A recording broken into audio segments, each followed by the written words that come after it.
All right, morning. Late start, well, kind of. Boys at school this morning, and a little bit before the bus got there, Lincoln got a bloody nose. With the weather changed, such, he's been getting some bloody noses recently, and he when he bleeds, it goes. Today's wasn't as worse as some of the other ones, thankfully. But anyway, he missed the bus, so I had to take him to school. And it's a zoo there with the roads, because it's in an area where there's not like stoplights and such, so we're waiting to get a little later start for the gym than I like to this morning, especially, when you take your pre-workout, your cat stuff to be prepared. And I got turkeys crossing the road here. Come on, turkey. All right, I'm gonna cross. It's not Thanksgiving. Jeez, there's so many of them. Holy. All right, anyway. I'm surprised the coyotes haven't gotten them yet.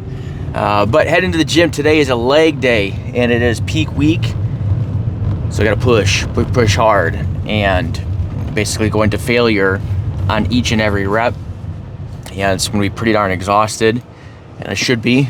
I did get a powerlifter belt, 10 millimeter thick, single prong, and been practicing with that a little bit. I just got it yesterday. And so now I can do any weights, but going down and up, you can feel a little difference, and got to keep my form a little bit better, which is good. So hopefully that helps as well. So I got the squats, I got good mornings, I got bent over dumbbell rows, 2 at a time, the double, and then I got single-legged hyperextension on the 45-degree angle. And those ones kick my butt, man. I tell you, it's even with lesser weight, it kicks my butt. It's like it's weird. It's weird. Like in a squat, kicking your butt, you can feel it, the weight and all this stuff. But this is not. The weight, it just feels almost ridiculous. It's like your body weakening out at the end of it. But hey, that's why we do this. And so today, got a nice leg day, and we'll see how long it takes. Getting me started a little bit later than I want to with the work stuff. Got a lot to get done. Next week we have our event. It's a one-day event, but there's travel and all of that, and so my partners are getting there early. Staying there the next day. Me, with my schedule, getting there the day of. Thankfully, it's a short flight. The day of, and then leaving the day of the event too. But you gotta do what you gotta do. They got the boys, and don't want to miss the stuff I got with them, and so taking those same day flights. But for work, we're working on some final touches for the event on what we want to talk about, and a big part of what we're talking about is the value that we bring to realtors of, hey, why work with us? Like, how does it help your business? And we should always be thinking of these things when you're working with clients.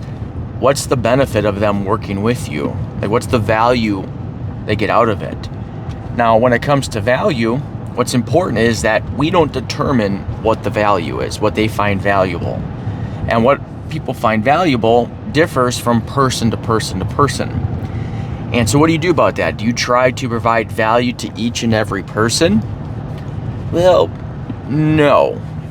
No, it sounds kind of weird. Why no? The biggest reason is because if, let's say, there are just say 10 different things that somebody could find valuable working with you, usually there's probably more, but let's just say there's 10.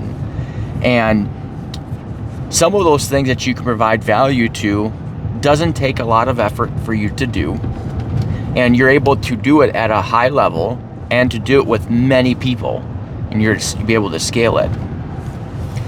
Versus maybe another type of value, it takes you longer to implement, it's harder to do, and you're not able to do it with as many people.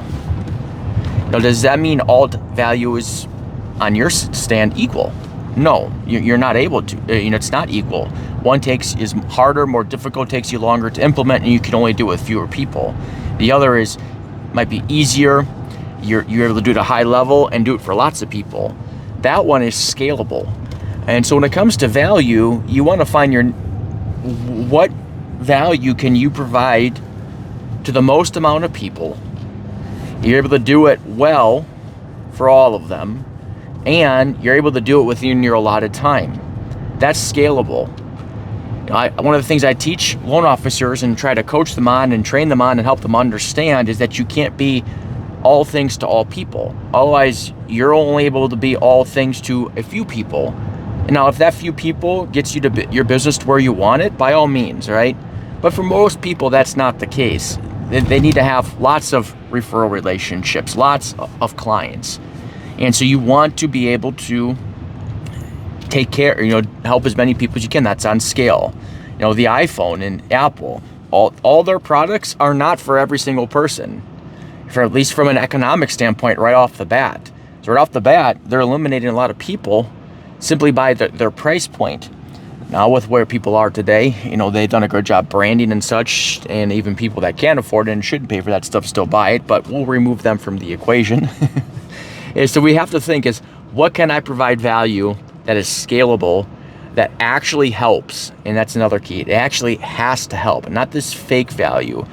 There's a lot of that out there that looks like value, but it's not. It's, they call it lipstick on a pig, or I like to call it whipped cream value, where whipped cream looks good, tastes good, smells good, but there's no substance to it. And if you have too much whipped cream, you actually will get sick.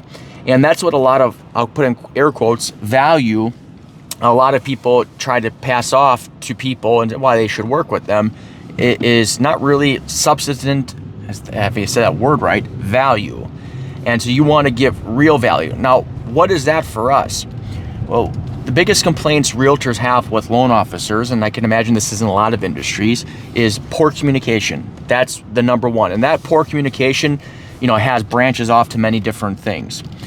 Another one is late closings that aren't happening on time. Another one is denying clients when they were already pre-approved, so to speak. Those are three huge things. Well, we're great at all three things of closing our loans on time, fantastic communication, and getting our loans to closing. That's something we can do on scale. So in our presentation, we're talking about that and showing the benefit. Hey, they will close more loans with less headaches, or close more deals with less headaches when they work with us. But we're also looking for additional things that we can do for them that will help them get more leads and more deals. So not only can we help them with what they already have, but we want to help them generate more of what they don't have so they can get more closings. And so that's what we're working on, some of the stuff this week. We already have some things, but we're also looking at some other things as well. All right, I'm at the gym here. You have yourself a great day. Talk soon.